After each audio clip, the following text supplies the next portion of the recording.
안녕하세요. 저는 평범한 40대 남자입니다. 주위 이야기를 들어보면 남자들이 바람을 피운다는 이야기를 훨씬 더 많이 들었는데요.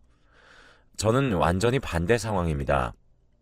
아내가 바람을 피우다가 저에게 덜미를 잡혔고 결국 저희는 완전히 갈라서게 되었습니다. 결혼이 참 인생에 많은 영향을 미친다는 걸 깨달았어요. 요즘 이혼이 쉽다고들 하지만 막상 이혼을 맘먹기까지 얼마나 많은 시간을 허비한 건지 마냥 사람들 말처럼 이혼이 쉽지는 않더라고요.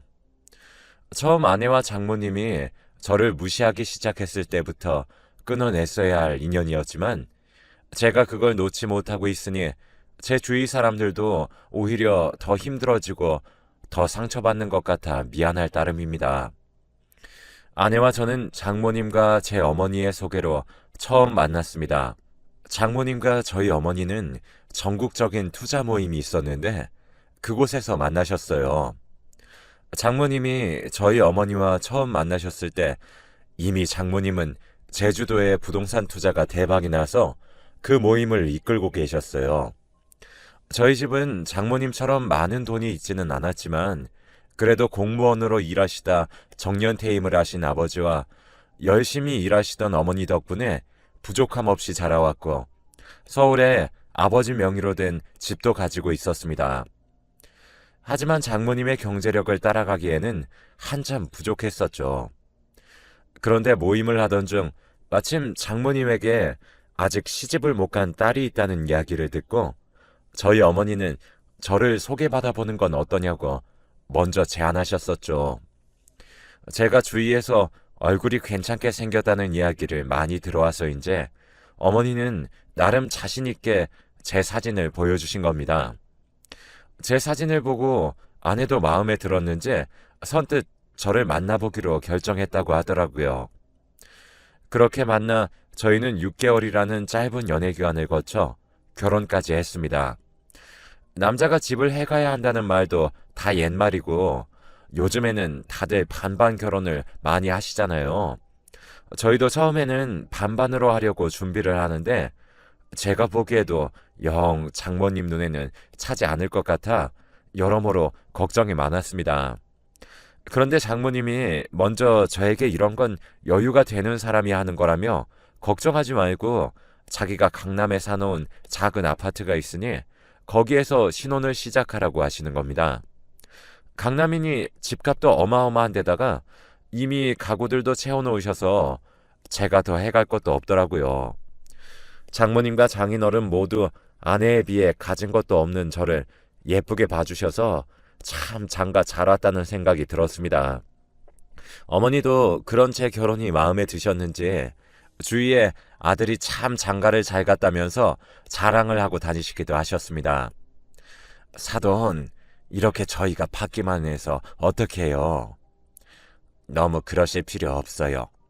저희가 친구 사이나 마찬가지인데 이 정도는 별로 어려운 일도 아닌걸요.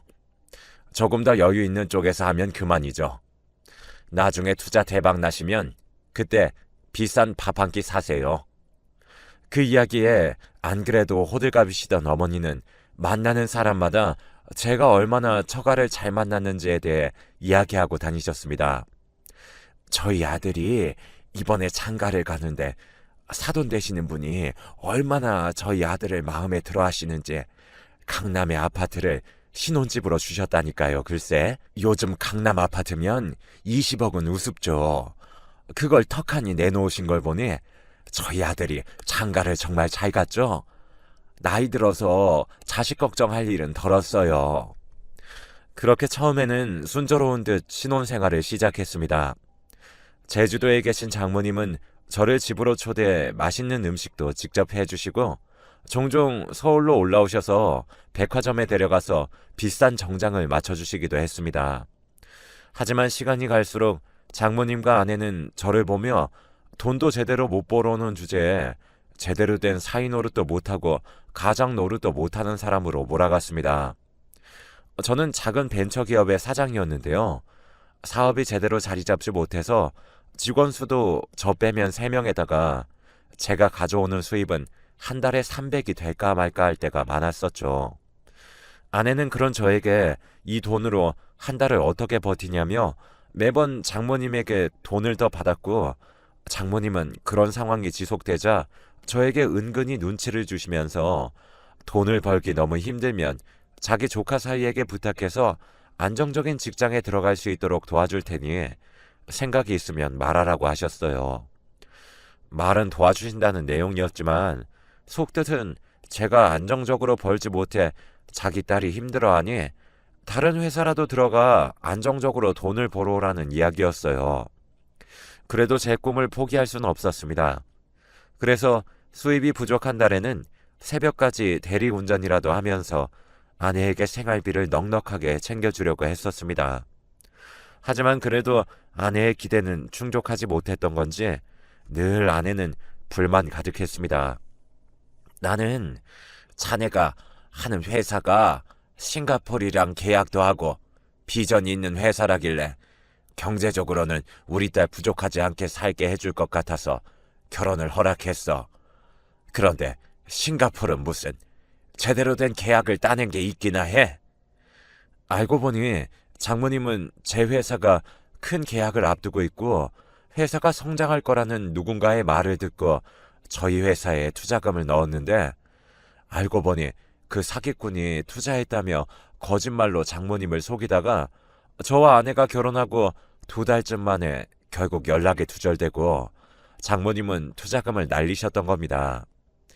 장모님은 그런 일이 있으면 저에게 먼저 연락을 하셨어야지 왜 그 사람의 말만 믿고 투자하셨는지 도무지 이해할 수 없었습니다.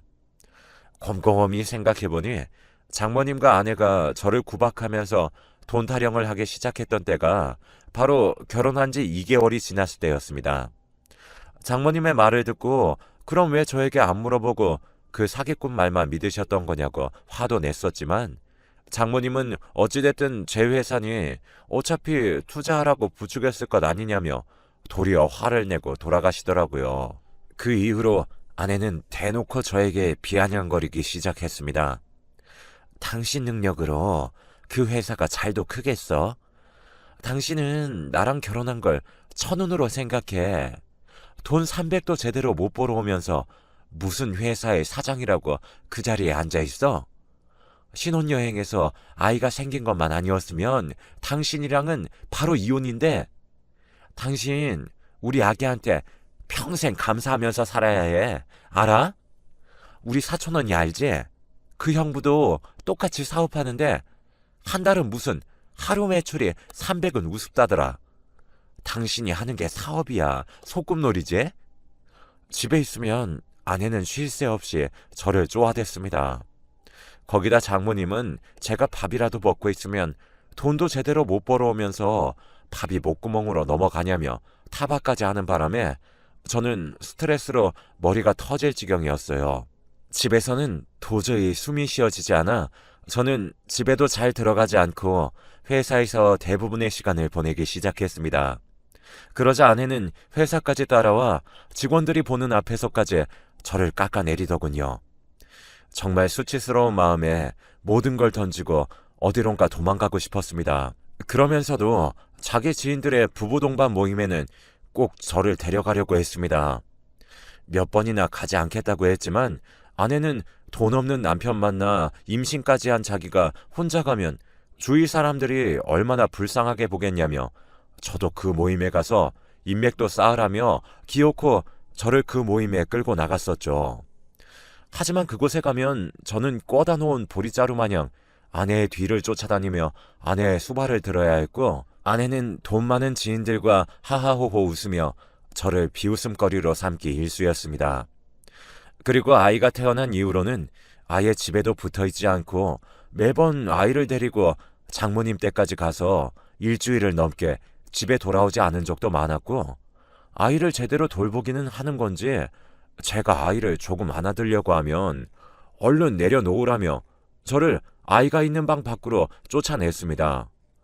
제 딸인데도 안아보지도 못하게 하더라고요. 거기다 딸의 돌잔치 때는 자기 지인들을 불러 모아놓고 저희 부모님은 앞자리에 모시지도 않고 결국 저희 부모님은 저희 딸과 사진도 찍어보시지 못하고 집으로 돌아가셔야 했습니다. 사회자가 딸의 친할머니와 할아버지는 어디 계시냐는 물음에 부모님이 자리에서 일어나시자 장모님은 그런 사회자의 마이크를 뺏어들며 자기는 외할머니인데 요즘은 외가 친가를 누가 가리냐며 그저 손녀가 나중에도 외간이 친간이 가리지 않고 자주 보고 편하게 자기들을 대해줬으면 좋겠다는 등 저희 어머니가 무대로 나가시려는 걸 누가 봐도 막으려고 행동하셨습니다. 그 뒤로 저희 부모님은 오지 말아야 할 곳에 온 것 같다며 미안하다는 말씀을 남기시고 집으로 돌아가셨습니다. 그리고 마음이 편치 않으셨는지 돌잔치가 끝난 저녁에 어머니에게서 문자가 왔습니다. 아들아, 내 욕심에 너를 힘든 길로 내가 몰아간 것 같아 마음이 편치 않구나. 그렇게 힘들게 살고 있을 줄은 내가 생각도 못했어. 그동안 얼마나 혼자 힘들었니? 엄마가 뭐든 도와줄 테니 모든 걸 혼자 감당하려고 애쓸 필요 없어. 어머니의 문자를 받고 정말 아이로 돌아간 것처럼 그 자리에서 펑펑 울었습니다. 그리고 다음날 어머니가 저희 집으로 찾아오셨어요. 새아가 그동안 아이가 돌이 될 때까지 도움 한번 못 줘서 미안하구나. 그동안 내가 너무 무심했지? 뭐든 도와줄 테니 말만 하렴. 여기 집에서 저번에 새아가 네가 잘 먹던 반찬들도 해왔어. 아내는 어머니의 말을 듣자마자 한치의 망설임도 없이 그럼 딸을 돌봐달라고 하더라고요. 자기가 바쁜 일이 있으면 어머님에게 부탁드릴 테니 그때만 도와주면 된다면서요. 그런데 그 이후로 아내는 일주일에 서너 번을 저희 어머니를 불러다가 딸을 맡기고 나가버렸습니다. 무슨 급한 약속이 그렇게 많은지. 하루는 제가 일찍 퇴근하고 집으로 돌아오니 방 안에서 딸의 울음소리가 크게 들렸습니다. 어머니는 딸을 안고 계속 달래고 계셨지만 딸의 울음은 쉽게 그치지 않았습니다.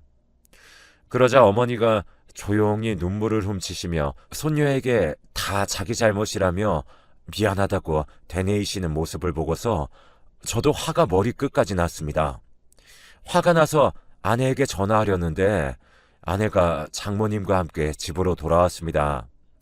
두 사람은 딸은 저희 어머니에게 맡겨두고 백화점을 다녀온 건지 양손에 쇼핑백이 가득했습니다.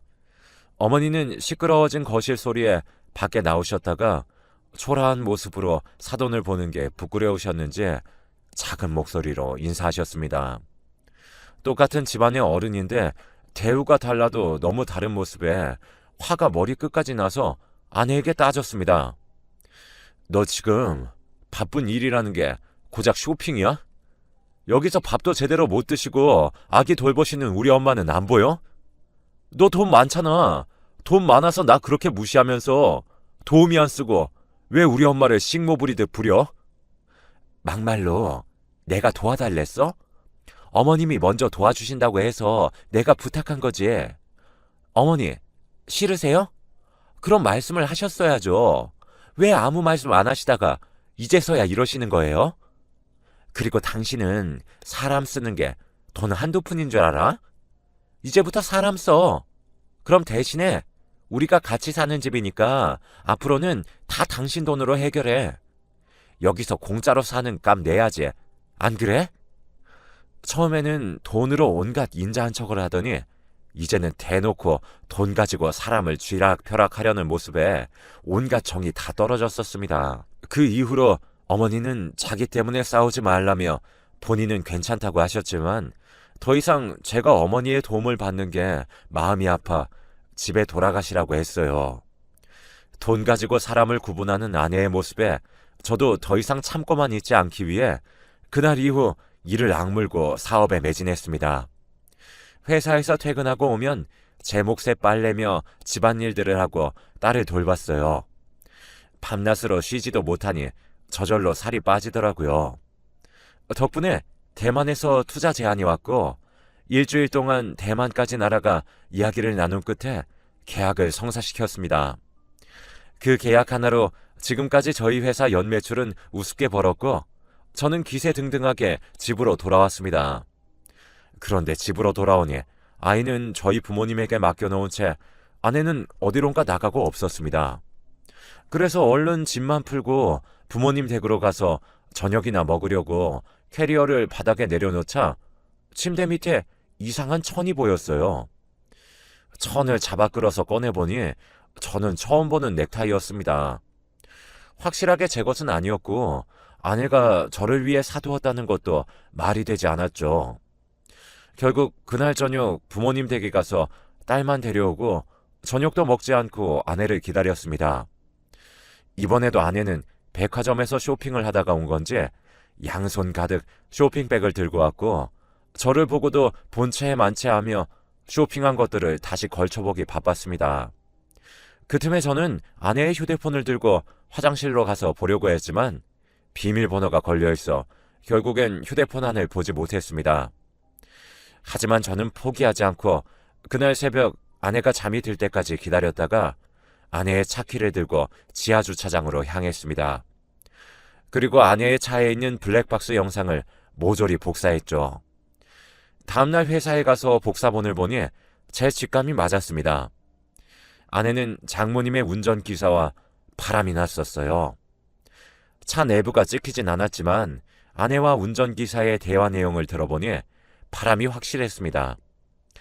도저히 이런 여자와는 살지 못하겠다는 생각에 증거라도 제대로 잡자 싶어서 저장된 블랙박스 영상을 모조리 다 훑어보았습니다.